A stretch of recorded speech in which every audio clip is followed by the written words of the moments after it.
Hello friends, welcome to ರಾಜಿ kitchen Kannada. ನಾನಿವತ್ತು ಸಾಂಬಾರು ಪುಡಿ ಮಾಡೋದು ತೋರಿಸ್ತಾ ಇದ್ದೀನಿ. ಸೊ ಅದಕ್ಕೆ ಬೇಕಾಗಿರೋ ಇಂಗ್ರೀಡಿಯೆಂಟ್ಸು: ಧನಿಯಾ ಅರ್ಧ kg, ಬ್ಯಾಡಗೆ ಮೆಣಸಿನ್ಕಾಯಿ ಅರ್ಧ kg. ಇದು ಬಿಸಿಲಲ್ಲಿ ಒಣಗಿಸಿ ಈ ಥರ ಮುರಿದಿಟ್ಕೊಂಡಿದ್ದೀನಿ. ನಿಮ್ಗೆ ಉರಿಯೋಕ್ಕೂ ಮತ್ತು ಮಿಷಿನ್ಗೆ ಹಾಕೋಕ್ಕೂ ಈಸಿಯಾಗಿರುತ್ತೆ. ಇದು ಅಷ್ಟೇ, ಗುಂಟೂರು ಮೆಣಸಿನ್ಕಾಯಿ ಅರ್ಧ kg, ಮಣ್ಕಟ್ಟು ಮೆಣಸಿನ್ಕಾಯಿ ಅರ್ಧ kg, ತೊಗರಿಬೇಳೆ 200 ಗ್ರಾಮು, ಕಡಲೆಬೇಳೆ 200 ಗ್ರಾಮು. ಈ ಕೊಂಬು ಅರಿಶಿನ ಕೊಂಬು ಇತ್ತು ಅಂತ ಆಪ್ಷನಲ್, ಇದು ನಾನು ಹಾಕೋದಿಲ್ಲ ಯಾವಾಗಲೂ. ಸೊ ಇತ್ತು ಅಂತ ಹಾಕಿದ್ದೀನಿ. ಇದು ಒಂದು 100 ಗ್ರಾಮು, ಮೆಂತ್ಯ 100 ಗ್ರಾಮು, ಜೀರಿಗೆ 200 ಗ್ರಾಮು, ಮೆಣಸು 200 ಗ್ರಾಮು, ಸಾಸಿವೆ 100 ಗ್ರಾಮು, ಗಸಗಸೆ 200 ಗ್ರಾಮು, ಹೆಸರುಬೇಳೆ 200 ಗ್ರಾಮು, ಚಕ್ಕೆ 10 ಗ್ರಾಮು, ಲವಂಗ 10 ಗ್ರಾಮು. ಸೊ ಇದೆಲ್ಲ ಒಂದೊಂದಾಗೆ ಹುರ್ಕೊಂಡು ಮಿಷಿನ್ಗೆ ಹಾಕ್ಸ್ಕೋಬೇಕು. ನಾನಿಲ್ಲಿ ಸುಮ್ಮನೆ ತೋರಿಸಿದ್ದೀನಿ ಏನೇನು ಬೇಕು ಅಂತ. ಇದೆಲ್ಲ ಕ್ವಾಂಟಿಟಿ ನಾನು ಹೇಳಿರೋ ಅಷ್ಟು ಹಾಕಿ ಸಾಂಬಾರು ಪುಡಿ ಮಾಡಿಕೊಂಡ್ರೆ ನೀವು 1.5 ವರ್ಷ ನೀವು ಸಾಂಬಾರು ಪುಡಿ ಚಿಂತೆ ಇಲ್ಲದೆ ಇರ್ಬೋದು. ಯಾವ ಥರ ಮಾಡೋದಂತ ಬನ್ನಿ ನೋಡೋಣ. ಉರಿಯೋದು ತೊಗರಿಬೇಳೆ ಹಾಕ್ಕೊಂಡಿದ್ದೀನಿ.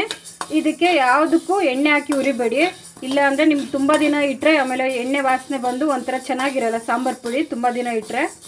ಸೊ ಅದಕ್ಕೆ ಇದು ಒಂದೊಂದಾಗೆ ಎಲ್ಲ ಹುರ್ಕೋಬೇಕು. ಎಲ್ಲ ಇಷ್ಟು ಹುರಿದು ತೋರಿಸೋ ಅಷ್ಟೊತ್ತಿಗೆ ನಿಮಗೆ ವಿಡಿಯೋ ಲೆಂತಿ ಆಗುತ್ತೆ, ಬೋರ್ ಆಗಿಬಿಡುತ್ತೆ ನೋಡೋದಕ್ಕೆ ನಿಮಗೆ. ಸೊ ಅದಕ್ಕೆ ನಾನೆಲ್ಲ ಹುರಿದ್ಬಿಟ್ಟು ತೋರಿಸ್ತೀನಿ ನೋಡಿ. ಎಲ್ಲ ಹುರಿದಾಗಿದೆ. ಎಲ್ಲ ಒಂದೊಂದೇ ಮೆಣಸಿನ್ಕಾಯಿ, ಧನಿಯಾ, ಸಾಸಿವೆ, ಜೀರಿಗೆ, ಮೆಂತ್ಯ ಎಲ್ಲ ಹುರಿದಿದ್ದೀನಿ. ಮೆಣಸಿನ್ಕಾಯಿಗೆ ಮಾತ್ರ 1-2 ಸ್ಪೂನ್ ಎಣ್ಣೆ ಹಾಕ್ಕೊಂಡು ಹುರ್ಕೊಳ್ಳಿ, ಇಲ್ಲಾಂದರೆ ಘಾಟ್ ಆಗುತ್ತೆ. ಇದೆಲ್ಲ ಕಲಿಸ್ಕೊಂಡ್ಬಿಟ್ಟು ಮಿಷಿನ್ಗೆ ಹಾಕ್ಸ್ಕೊಂಬಿಡೋಣ. ಮಿಷಿನ್ಗೆ ಹಾಕ್ಸಾದ್ಮೇಲೆ ಪೌಡ್ರ್ ತೋರಿಸ್ತೀನಿ ನಿಮಗೆ ಯಾವ ಥರ ಬರುತ್ತೆ ಅಂತ, ಕಲರು. ಮತ್ತು ಇದು ಸಾಂಬಾರು ನಾನು ಆಲ್ರೆಡಿ ಬೆಂಡೆಕಾಯಿ ಮಾಡಿ ತೋರಿಸಿದ್ದೀನಿ ನಿಮಗೆ. ಯಾವ ಸಾಂಬಾರು ಮಾಡಿದ್ರು, ಹುಳಿ ಸಾರು ಮಾಡಿದ್ರು ಈ ಸಾಂಬಾರು ಪುಡಿನ ಹಾಕ್ಕೋಬೋದು. ಇದು ನನ್ನ ಮತ್ತೆ ಹೇಳ್ಕೊಟ್ಟಿದ್ದು. ತುಂಬ ಚೆನ್ನಾಗಿರುತ್ತೆ ಸಾಂಬಾರು. ಒಂದು ಸತಿ ಮಾಡಿ ನೋಡಿ, ತುಂಬ ಟೇಸ್ಟಾಗಿರುತ್ತೆ. ನಿನ್ನೆ ಎಲ್ಲ ಮಿಷಿನ್ಗೆ ಹಾಕಿ ಪುಡಿ ಮಾಡಿದ್ವಲ್ಲ, ಅದೆಲ್ಲ ಪೌಡ್ರ್ ನೋಡಿ ಈ ಥರ ಬಂದಿದೆ.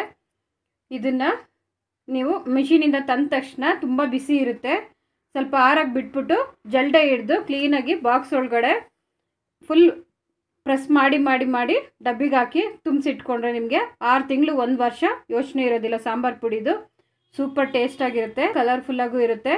ನೀವು ಮಾಡುವಾಗ ಹಿಂಗೆ ಹಾಕ್ಕೊಳ್ಳಿ. ಒಗ್ಗರಣೆ ಮಾಡುವಾಗ ಫಸ್ಟೇ ಹಿಂಗೆ ಮಿಕ್ಸ್ ಮಾಡಿ ಇಡಬೇಡಿ ಇದಕ್ಕೆ ಸಾಂಬಾರು ಪುಡಿಗೆ. ಸೊ ಏನೇನು ಇಂಗ್ರೀಡಿಯೆಂಟ್ಸ್ ಹೇಳಿದ್ನೋ ಅಷ್ಟೇ ಹಾಕಿರೋದು ಇದಕ್ಕೆ. ಸೊ ಸಾಂಬಾರು ಮಾಡಿ ನೋಡಿ, ಚೆನ್ನಾಗಿರುತ್ತೆ. ನನ್ನ ಚಾನಲ್ನ ಇನ್ನೂ ಸಬ್ಸ್ಕ್ರೈಬ್ ಮಾಡ್ಕೊಂಡಿಲ್ಲ ಅಂದರೆ ಸಬ್ಸ್ಕ್ರೈಬ್ ಮಾಡ್ಕೊಳ್ಳಿ. Thank you.